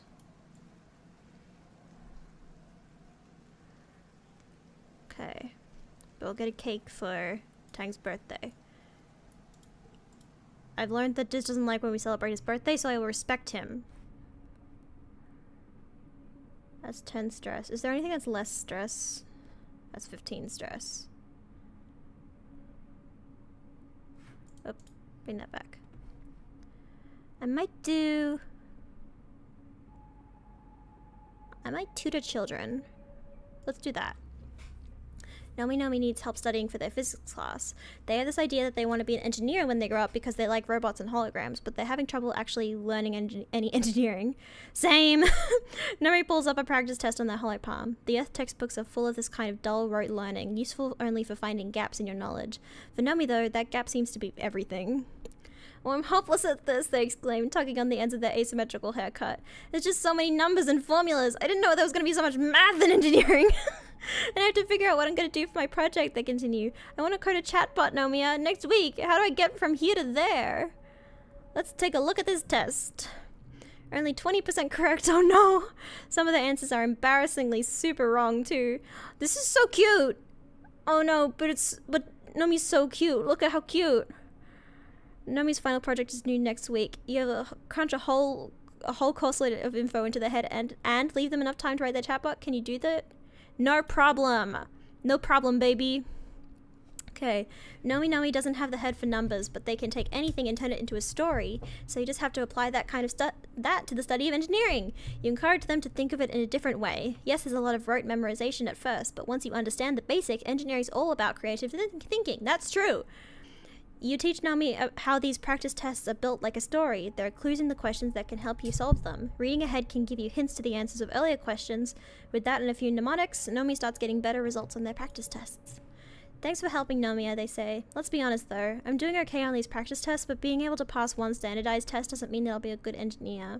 You protest that this toolbox of skills will help them with any engineering program, but they just shrug and smile. I'm gonna try some other things, they say. Maybe there's something I'm naturally good at. No, Nomi, you can do it. I believe in you. Okay. +7. That's. I can't really do that though. Okay.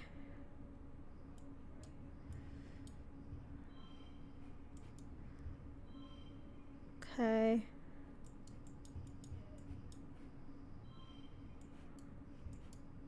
We do this. No, then just this.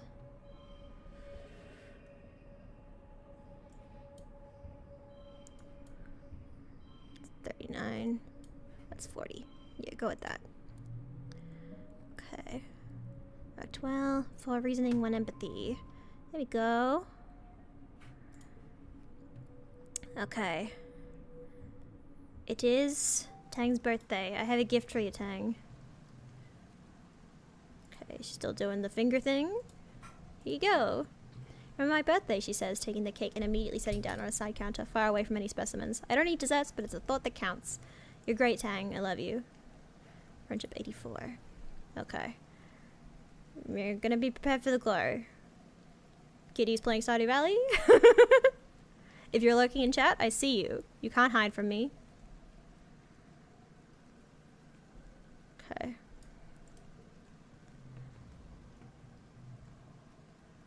Oh, I could do this and that'll lower my stress. Is it a difference? Is it gonna be a different spot? Yes, it's the same one as last time. We're gonna like canoodle in a lake. Go watch the last stream if you want to see me read that out loud. It's a little bit horny.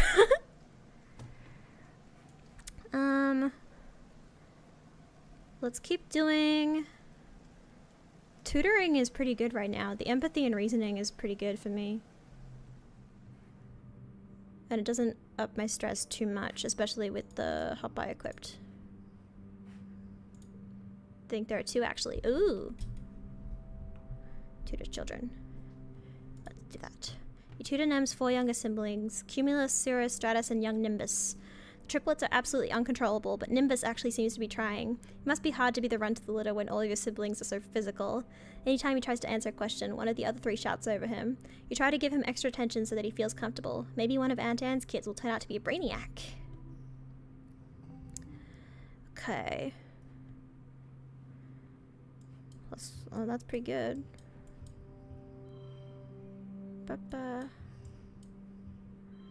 15 rounds and do that. Fantastic. Oh wait, 44. That's plus 4. That's 40. Okay. Okay. Fantastic. Ween. That's 1 reasoning. Plus 6 reasoning. There we go. We love to see it. Okay, here we go. Oh, dang. You bump into Tangent after a routine checkup in medbay. Nomia, could you wait a moment? I'm almost done. Let's walk out together. Dr. Instance gives you a curious look as Tang hurries to catch up to you, but goes back to her work. You wonder if Tang needs something from you or just wants to hang out. Lately it seems that she has less time for her friends, preferring to work late at the lab. Maybe she's lonely. Nice weather we're having, Tang says as you walk outside. You look around. It seems pretty normal for the season. She clears her throat. It's so different here than it was in space. She says, growing up on a spaceship was so clean and tidy. Here I'm constantly sweeping pollen or dust or spores or what have you off of everything. There was a mushroom growing in the corner of the bathroom the other day. Kinda like it, honestly. Yuck, Tang says, wrinkling her nose. You can have it. You walk for a few more minutes. Tang clearly has something on her mind, so you let her sit with it until she finally stills herself. I'm not very good at this sort of thing, she says slowly. So you know I've been working on a big project with the chief engineer? Yeah? You nod and she continues. Well, it's been going really well. I think we're finally over the last hurdle now. Governor Lum says it's going to change everything here in the colony for the better. Tang seems more at ease than you've seen her in years. Truly, I couldn't have done it without you, Tang says, a slight smile warming her usually expressionless face. I know it can be a hard person to be around, but I appreciate everything you've done for me, and ultimately for the colony and all of humanity. What's really going on with you? Tang shrugs. It's nothing, she says. I just think it's nice to take a moment to recognize when someone has helped you. I'm trying to do it more. If the last decade has taught me anything, it's that you don't want to wait until it's too late. She smiles cryptically. Happy to help a friend. Tang nods and shoves her hands in the pockets of her lab coat, apparently having exhausted her capacity for heartfelt conversation. It's so ominous. That's my mom doing. Okay. Don't be here, Nomia. You kids need to stay safe. Berry. Plants. Okay, I'm gonna save.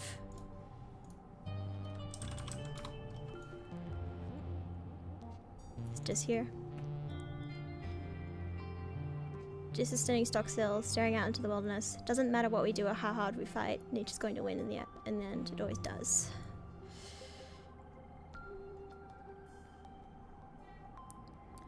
Okay.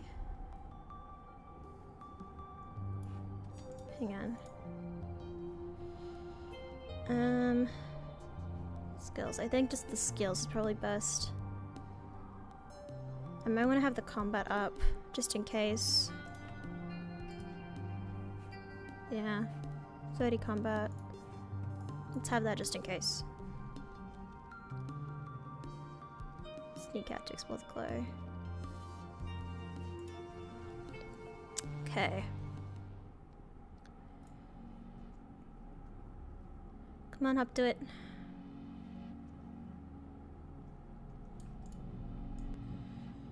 Okay. Remember how to get over there?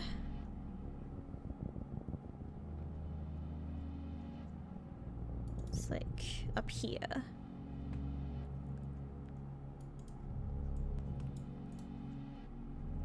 Cluster. Up. Isn't it over here? Is it not over there? I thought it was over there. It's hard to navigate.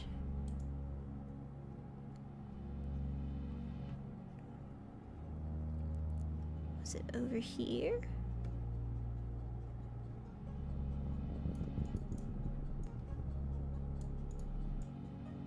Yep, up here. This was where Sim was. Is he real? I still don't really believe it. Climb up to a plateau ringed with gnarlwood trees. The view is fantastic. You see the entire valley on the side of the colony from here. You have a secure sense of remembering this place, not from your dreams, but no, from a vision you had deep under a strange pyramid. Something important will happen here, but not yet. Still not yet? I took some samples last time. Took some photographs. Just so beautiful out here. Too bad you can't share these without raising suspicions. Nobody's allowed outside the colony during glow. Nobody. If you were hurt and Utopia or the others had to come rescue you and got themselves, well, hurt themselves, well, there are good reason not to make anyone worry. You just have to keep the treasure of this memory of this beautiful place. Keep exploring. Oh. Is that like very end of game thing? I'm probably gonna keep coming out here every glow just in case.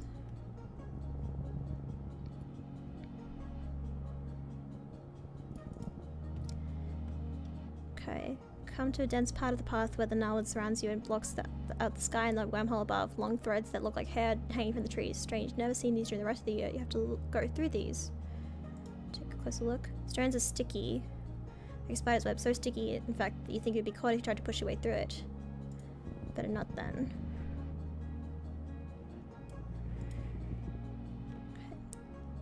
Amazed at how peaceful it is out here. Not what you expected. You stay out of sight of the watchtowers and slip between the mush trees. It's eerily silent, as if the forest is holding its breath in anticipation. It really is pretty out here, with all the plants and animals glowing, especially the wormhole filling the sky above you. Okay. Oh. Watch where you're walking. Gaze up at the wormhole. You crane your head up to look at the wormhole. It's so big you begin to feel dizzy and end up stumbling over a bit of gnarled root. Ouch! As you're lying on your back in pain, you're still transfixed by the wormhole. It's dark against the sky, but as it moves, it shimmers with a million colors, turning in slow, fluid motion around the perfectly black hole in the center. Wow. Oh. Though you can't see it, you've been told the wormhole high above is shining with ultraviolet light. It's invisible to the human eye, but absorbed and re-emitted as visible light by the flora and fauna around you. Your hollow palm calls it a black light, and says that people on Earth used to use similar, much more concentrated light as decoration. Even your clothing glows faintly. I kind of want to I don't want to max out my stress out here because I'm worried about the attacks. And I might have to push through something, so I'll just go there. 2 bravery, 2 perception. Okay. Heading to bed when the sirens begin to wail, heralding the beginning of the yearly xenofauna attack. Outside your window, you see the soldiers begin to form up. This year, Nem is heading up her own squad. You see her red hair bobbing along with the others as she rushes to defend the walls. The thing is, like, it might seem weird that I'm going out to defend the wall when my character has been very anti-war this whole time. But in my head, it's like, it's life or death, you know? And I'm gonna protect the people I care about, so... Nem looks at you in surprise, but nods when she sees you're ready to fight. Okay. You stand shoulder to shoulder with Nem and watch the Xenos mass on the far side of the fire break. Look at them all, she says darkly. They just keep coming, more and more every year. What are they even waiting for? Why don't they just attack already? She shoots a look at the rest of her squad, all of them Helios, mostly young adults like you, and lowers her voice. I just want to get it over with, you know, she confides in you. These Helios learned to march before they could walk. I want to prove I can handle myself as well as they can. She runs her fingers down the barrel of her plas rifle, where she stenciled the name Kombucha. That's a funny name to give a gun. A lowing from the forest draws your attention back to the enemy lying. I've never heard that before. The wall of animals is approaching in eerie unison, their footsteps drumming a rumbling tattoo across the ground. Nem clutches her rifle tightly. Okay, here goes. The animals approach the wall at a steady pace, but stop short of the walls. Instead, they mill around outside of the colony, near the garrison. Oh yes. In eerie silence, you hear the sudden crackle of plas rifle fire, and a flying creature falls to the ground. You hear Security Chief Rhett from his post on the walls telling his squad to hold their fire. His voice rings through the still, expectant air. The Xenos are just standing there. It's so quiet. The animals appear to be waiting for something. The uncomfortable impasse stretches into minutes until finally Nem tilts her head like she's hearing orders from her speak. Okay, we're just going to attack them, she says, her voice lilting up almost as if it's a question. Her helium-burned squad mates look at her with unsure expressions, but Nem nods. Yeah, to the walls, open fire. I guess I have to. Okay. Okay.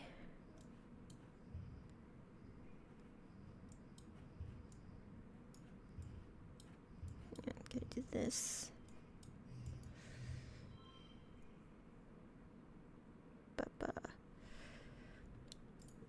Next round.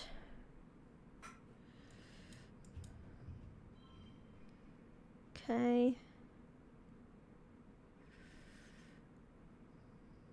4.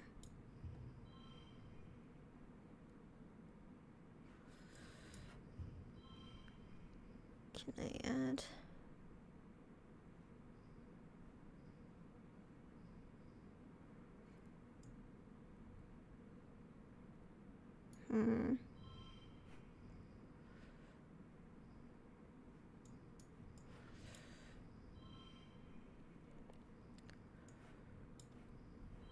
Makes it a straight. 37. Okay.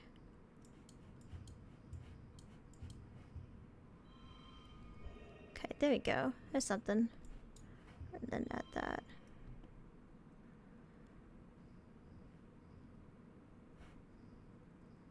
Actually, I could do this. And that's a super goal. There we go. Okay. Combat +4. You and the others open fire, joined by other squads at other points on the walls. The creatures continue to mill around as they're cut down by a hail of crackling plasma rifle fire, seemingly unbothered. It's not until a few minutes pass that the creatures seem to wake up, in a sense breaking from their holding pattern and begin to batter the walls, as usual. Flying creatures begin to soar overhead, landing in the courtyard and attacking from within. You stay on the walls and pick off what you can, trying to keep the creatures from forming a living pyramid to scale the walls. You can hear the battering of their bodies against the gates from here, and the commotion as the gate defenders rally to keep it shut. Governor Lum comes charging up to Nem. I need command of your squad, he says. I'm taking them down to the courtyard to engage the enemy directly. My squad? Nem stammers. She looks conflicted. Lum is the governor and outranks her as a soldier, but he's Lum. His plan is bound to be dangerous, or even suicidal. The rest of the squad are Helioborn, yes, but they're also just teenagers like you. Don't you need us up here, just supporting defenders from the walls?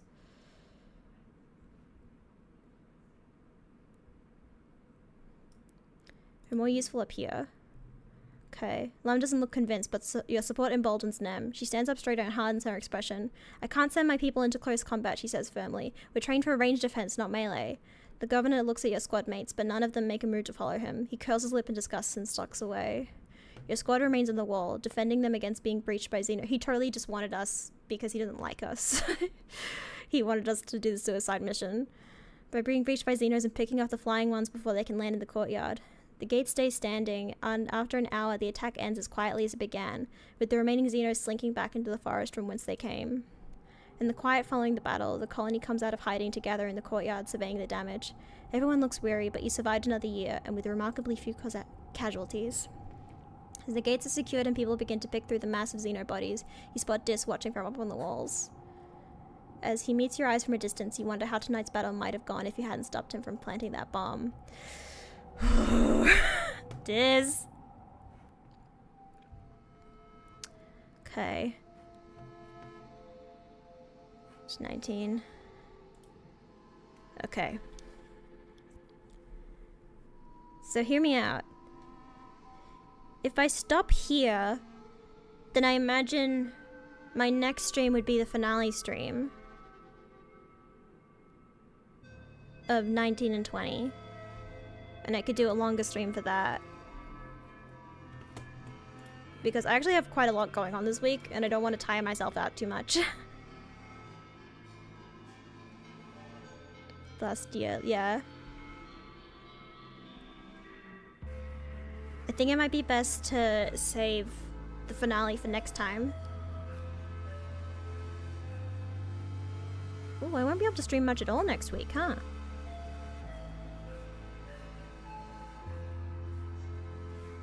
Yes, okay. That's what I'm gonna do. Okay, so I won't schedule what the next stream is gonna be just yet because I have to wait for a few things to figure out what I'm gonna do. But next week we'll finish this. Wow. Last streaming coming.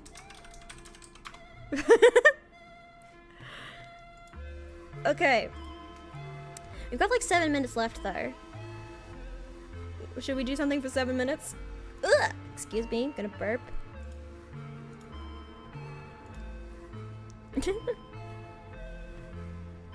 What can we do for 7 minutes?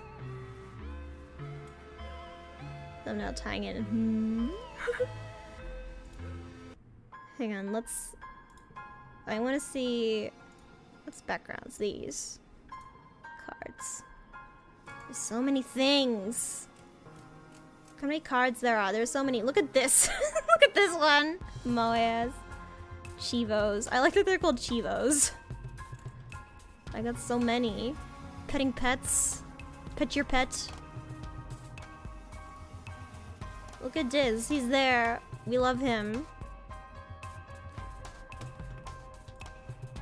Hang on.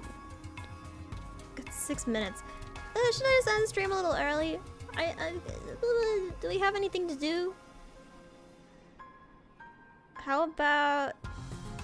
Well, I'll tell you what I'm doing for the rest of this week. Tomorrow, I'm doing Operation Tango with Mama Vixie. It might be the last Operation Tango stream, perhaps? I'm not sure. I think we're near the end of the game. Who knows? We'll see how well Mama and I do the puzzles. The day after that, I'm doing more Dark Souls with Maxie. That'll be exciting. I won't be able to do it next week, so this week. So if you want Dark Souls with Maxie time, you gotta come tomorrow. You gotta come the day after tomorrow. And then after that, it's Persona 3 Reload. We're continuing. And probably I'll have to end that with being in Tartarus so I can do some grinding. I don't actually have any grinding I need to do right now. I don't believe. I better not. I might check. But thank you so much for coming to my stream today. You can support me by sending super chats or stickers or joining memberships. We have emojis. We have 3 emojis now. I fixed up the Noah because the eyes were a bit too small and weren't that readable. So I made it a bit more readable. And now it really looks like I also have a coffee. You can tip me directly on coffee. I have a Tumblr. You can follow me there for updates. You can join my Discord to hang out with the community. Wow, so cool. And remember to like the video and subscribe. It really helps me out a lot. Leave a comment telling me what you think about this game. Also, let me know if you want me to do my No, the thing is, if I do my second run on stream, because the thing about this is I just want to marathon play it. And so I think after my first run, I'll probably stop streaming it because I'll want to play it by myself and just sit down and play like 6 hours at a time and not talk about anything, not talk out loud. But I'll convince Maxie to play it so that we can watch Maxie play it if you want more content. But thank you so much for joining me today. Yeah, leave me a comment telling me what do you think is gonna happen. Unless you're Dallas, in which case you know. But what do you think? What are you thinking about the game? Are you gonna play it? You should play it. I think you should play it. But I will see you tomorrow. Otsunoa! Bye!